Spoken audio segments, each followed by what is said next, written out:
प्यारे दोस्तों, बहुत समय पहले की बात है। पहाड़ों और जंगलों से घिरा एक राज्य था। उस राज्य में एक गरीब बंजारा अपनी पत्नी सुमन के साथ रहता था। दोनों अपनी मेहनत से पेट पालते थे। कभी एक गांव कभी दूसरा सामान बेचकर गुजर बसर करते रहते। एक दिन उन्होंने सोचा कि पास के बड़े राज्य में जाकर व्यापार करें, शायद वहां किस्मत बदल जाए। इसलिए दोनों एक सुबह जल्दी निकल पड़े। रास्ता लंबा था, लेकिन मन में उम्मीद थी कि दूसरे राज्य में उनकी नई शुरुआत अच्छी होगी। लेकिन जैसे ही वे दूसरे राज्य की सीमा में पहुंचे, अचानक कुछ डाकू सामने आ गए। उन्होंने बंजारे और उसकी पत्नी को घेर लिया। दोनों डर से कांपने लगे। डाकुओं ने उनकी छोटी सी पोटली, कपड़े, पैसे, जो कुछ भी था, सब छीन लिया। देखते ही देखते बंजारा और उसकी पत्नी बिल्कुल खाली हाथ हो गए। डाकू हंसते हुए चले गए और दोनों की आंखों में आंसू छोड़ गए। अब वे बिल्कुल अनजान जगह में थे। न कोई पहचान, न कोई सहारा और न ऊपर से लूट भी गए थे। बंजारा बड़ी चिंता में था। अब क्या करेंगे? वापस कैसे जाएं?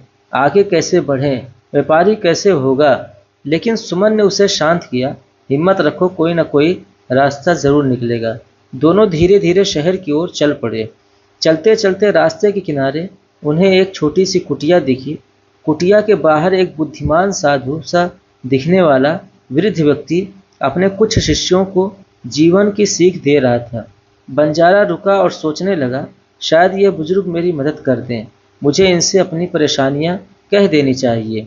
वह अपनी पत्नी के साथ कुटिया के पास गया और आदर से अपनी पूरी दुख भरी कहानी सुना दी। यह सुनकर उस वृद्ध को उस दंपत्ति पर गहरा दया आई। उन्होंने कहा, मैं तुम्हें एक सेठ का पता देता हूँ, वो मुझे जानता है, शायद वह तुम्हारी मदद कर दे। बंजारे के दिल में थोड़ी उम्मीद जागी। वह अपनी पत्नी के साथ सेठ के घर पहुंचा और हाथ जोड़कर बोला, सेठ जी, मैं बहुत मुश्किल में हूँ। मेरे पास व्यापार शुरू करने के लिए कुछ नहीं बचा, बस मेरी पत्नी है। यदि आप मेरी पत्नी को कुछ समय के लिए अपने पास रख लें और मुझे कर्ज दे दें, तो मैं मेहनत करके आपका पूरा पैसा ब्याज सहित लौटा दूंगा। मैं अपनी पत्नी को भी वापस ले जाऊंगा।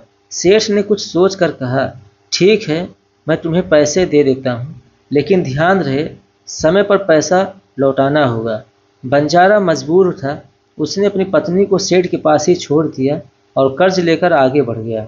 बंजारे ने उन पैसों से प्याज का कारोबार शुरू किया। गांव-गांव जाकर किसानों से सस्ती प्याज खरीदता और शहर में जाकर उसे अच्छे दामों में बेच देता। उसकी मेहनत रंग लाने लगी। जल्दी ही उसने अच्छा खासा पैसा कमा लिया। वह बहुत खुश हुआ कि अब वह सेठ का कर्ज चुका देगा और सुमन को वापस अपने साथ ले आएगा। जब वह पैसे लेकर सेठ के पास पहुंचा तो बोला, सेठ जी, ये लीजिए आपका पूरा पैसा। अब मेरी पत्नी मुझे लौटा दीजिए।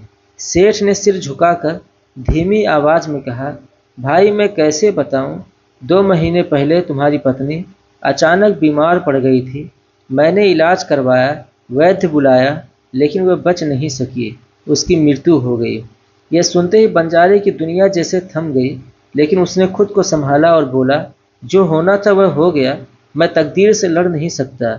आप कम से कम मेरे पैसे ले लें ताकि कर्ज का बोझ मेरे दिल पर न रहे। लेकिन सेठ पैसे लेने को तैयार नहीं हुआ। दिल टूटकर बंजारा वापस उसी कुटिया में गया जहां वह पहले साधु से मिला था। उसने पूरी बात साधु को बता दी।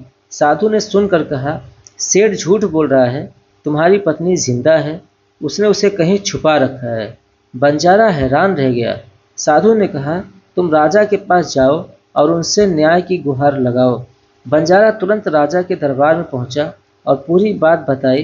राजा ने सेठ को बुलाया। सेठ ने वही कहानी दोहराई।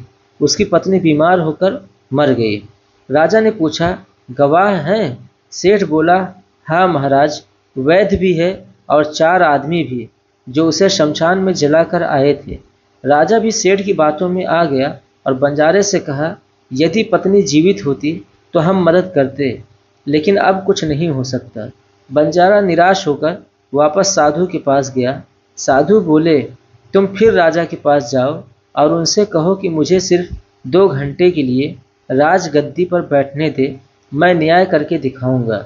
बंजारा राजा के पास गया और जैसे को तैसा कह दिया। राजा ने थोड़ी देर सोचकर कहा, यदि इससे न्याय मिल सकता है तो ठीक है। साधु को राजगद्दी पर बैठा दिया गया। साधु ने पहले वैद्य को बुलाया। पूछा, तुम इलाज करने जाते थे या सेठ दवाई ले जाता था? वैद्य बोला, सेठ ही मेरे पास आता था। साधु गरज कर बोला, तो तुम बिना मरीज को देखे दवा देते थे? कहीं तुमने जहर तो नहीं दिया? यह गंभीर अपराध है। वैद्य डर गया और सच उगल दिया। महाराज, मैंने कोई इलाज नहीं किया। सेठ ने मुझे पैसे देकर कहा था कि ज़रूरत पड़े तो उसके पक्ष में गवाही दे देना। साधु ने उसे धोखाधड़ी और झूठी गवाही के लिए सजा सुना दी। अब 4 गवाह बुलाए गए। साधु ने पूछा, क्या तुमने मृत शरीर देखा था? चारों एक साथ बोले, नहीं, सेठ ने कफन में लपेट कर दे दिया था। हम तो बस ले जाकर जला आए। साधु गरजा, तो तुमने देखा ही नहीं कि मृत कौन था? शायद कोई बेहोश जीवित व्यक्ति था जिसे तुम जला आए। यह मृत्यु दंड योग्य अपराध है। चारों गवाह डर से कांपने लगे।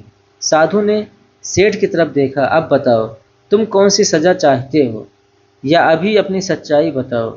सेठ घुटनों पर गिर पड़ा और बोला, महाराज, गलती हो गई। महिला जिंदा है। मैंने बस उसे अपने घर में छुपा रखा था। साधु ने तुरंत आदेश दिया कि पत्नी को दरबार में लाया जाए। सुमन को देखते ही बंजारे की आंखों में आंसू आ गए। वह पत्नी को सीने से लगाकर फूट फूट कर रो पड़ा। साधु ने फैसला सुनाया।